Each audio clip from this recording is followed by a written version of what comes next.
Crying in front of my sons over there. Wow, I'm trying to get my head together. Thank you so much. Thank you. I love those kids so much. You just can't understand, just the change to watch the grades start to go up and them asking questions and actually getting the trust for it.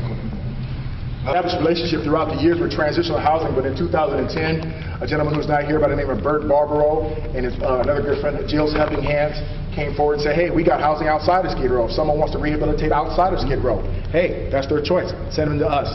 And they've helped me house about 10 people. A good senior leader is going to work with the programs. Like I said, I can talk all day about it, but I have one example of that. We have a wonderful young lady in the audience who I consider family. I love her to death. I met her during one of my Just Like You programs. I helped mentor her son, and we convinced him to go to Utah to go to Job Corps to save his life. And he agreed, and he's working consistently now. So I'd like to introduce this beautiful lady and my goddaughter right there, Colleen Granderson and David.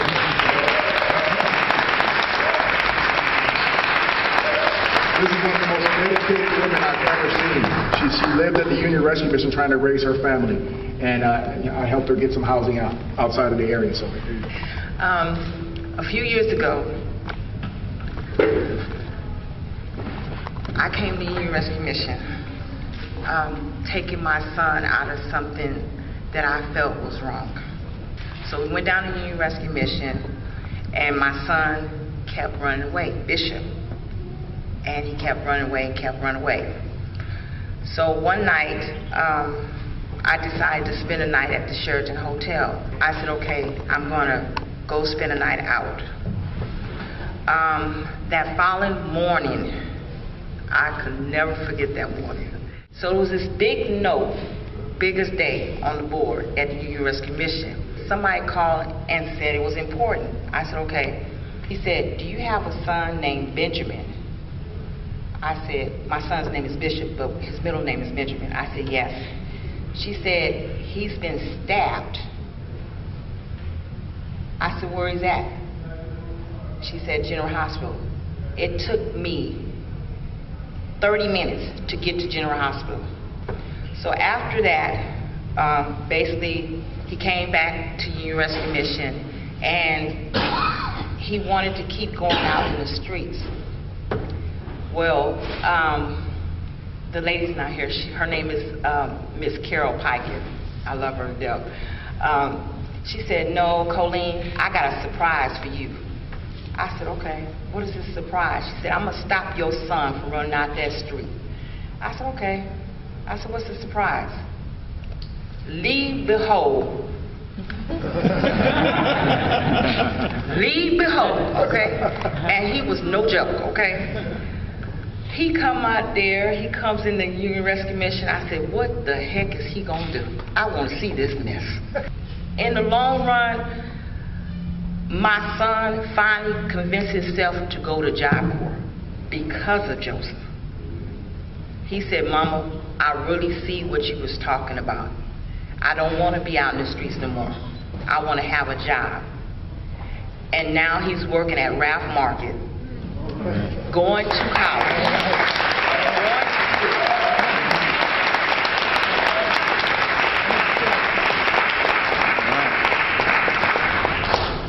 The thing, the most of all that I'm proud of is that he didn't die.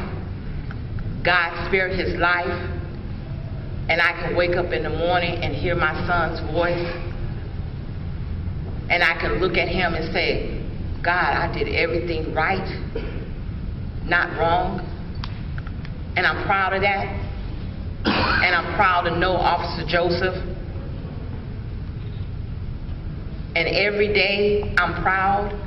And every day I'm thankful to know him as a person. And I'm thankful that he's a LAPD officer. I'm thankful that a lot of officers out here is really trying to help everybody. And that's important. Yes, it is.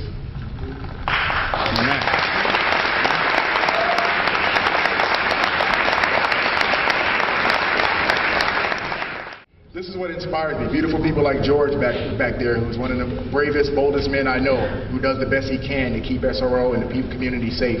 I'm looking at so many heroes, people that should be hearing all these things about them instead of me, because I'm no hero. I'm just a guy trying to do my thing, trying to help people, you know. But there are a whole lot of heroes out here. But anyway, another thing we created was the Old Blue Mobile Substation Detail. Okay. This began as an unofficial program in 2006, where basically I decided to hijack our mobile command center, that big ugly bus right there, and that we use for protests and things of that nature, and basically take it to the community, because I knew when I first started as a senior lead, people weren't going to come to me, I had to go to them. So I would park it in the most dangerous areas in my sector, and I would notice that crime would drop immediately. As I parked there for 2 to 3 hours, they would wait for me to leave. Some drug dealers would come up, man, you gonna leave that? Nope. I'm staying right here. And as the block cleared, the real community came forward. Yes. They lost the fear. Maybe now I can tell Officer Joseph that I was raped the other night. Maybe now I can tell Officer Joseph that 4 gang members from San Julian Park brutalized me and took my money. And I was like, this is great. What else can I do? Knowing my knowledge of all the great services in the area, I decided to start passing out program information and directing people to services, drug programs, Imago, great programs with the Union Rescue Mission Life program, all kind of great programs in the area. And then I started passing out hygiene kits to de-incentivize the streets with the hopes of getting people to go take a shower and maybe hopefully check into one of these programs and get better. De-incentivize, that's my big word for 2011. I couldn't run it consistently because of my other senior lead officer duties. You know, I'm not just relegated to Skid Row. I have Toy Town, I have the loft area, I have another part of Skid Row that I deal with. So I couldn't do it as much as I wanted to. So I talked to Captain Russell. We have 2 great captains, Captain Russell and Captain Chamberlain at the division, very open-minded people. And I say, Captain Russell, this program works. So he decided to make the detail in 2009 a permanent detail, and assigned 4 officers who were just like me, who cared about the community, who won't judge people, who will treat people with dignity and respect. And these officers go out every day and have made a name for themselves in the community. Like I said, I can go on all day, but I have a witness. We have Mr. Wendell Blossom Gang. He runs movie nights on the Nickel, and he's also a wonderful member of D-Lane, their downtown neighborhood council. He can talk to you about the Old Blue and the impact that it's having in the community. Well, I do. First of all, I'd like to good evening, Deputy Perez, the Chief Officers, and members of staff, basically individuals that are basically living in Skid Row area. My name is Wendell Blassingame. I've been providing movies on a nickel. What I mean by that, I've been putting movies on Saturdays and Sundays at the Jim Wood Community Center on Skid Row for basically 7.5 years. Every Saturday, every Sunday for 6.5 hours. Has never been closed. The only stipulation I have is that you have shoes to come on your feet. You may come in. If you do not, I provide those for you also.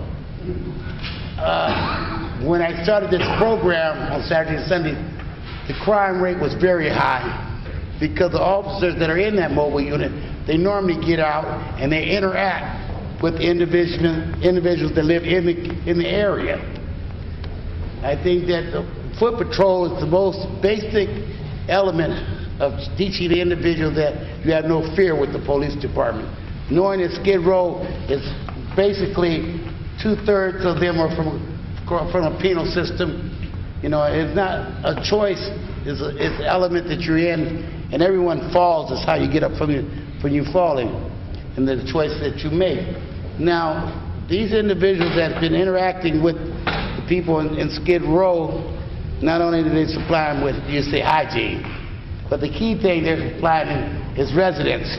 And what I mean by residence is that affordable housing is one thing, but when an officer tells you that I've seen an opening over on Wilshire and Normandy, and I have a phone number, why don't you take this number and call them, that goes a long way, and at the same time, the communication gap starts to break.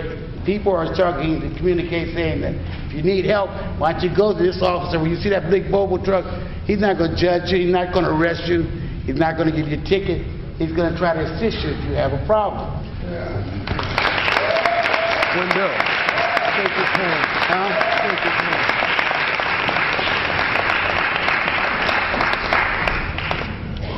If anyone is interested in any one of these programs, to all the speakers, thank you so much for participating in this. If you're interested in any of these programs, they're free. I'll come to you wherever you are. If you know a kids program, if you know ladies that need this kind of counseling, so I can get you back and talk to these wonderful ladies just like you did these wonderful people, please, that's my email address right here. That's my phone number. And in closing, I just want to say that it is our mandate as a police department agent, as the Los Angeles Police Department, to work for you. And it is our mandate to work at making that better every day that we exist. We're not perfect, but we're trying to get there. But what we want, what our deepest desire is not to just work for you, but work alongside you. That's what we want. We have the right leadership in place. You are surrounded by senior leads and other dedicated officers who want to desperately want you to know that they care, and we want to sit at the table with you. And so thank you so much for your time, and I appreciate it. God bless all.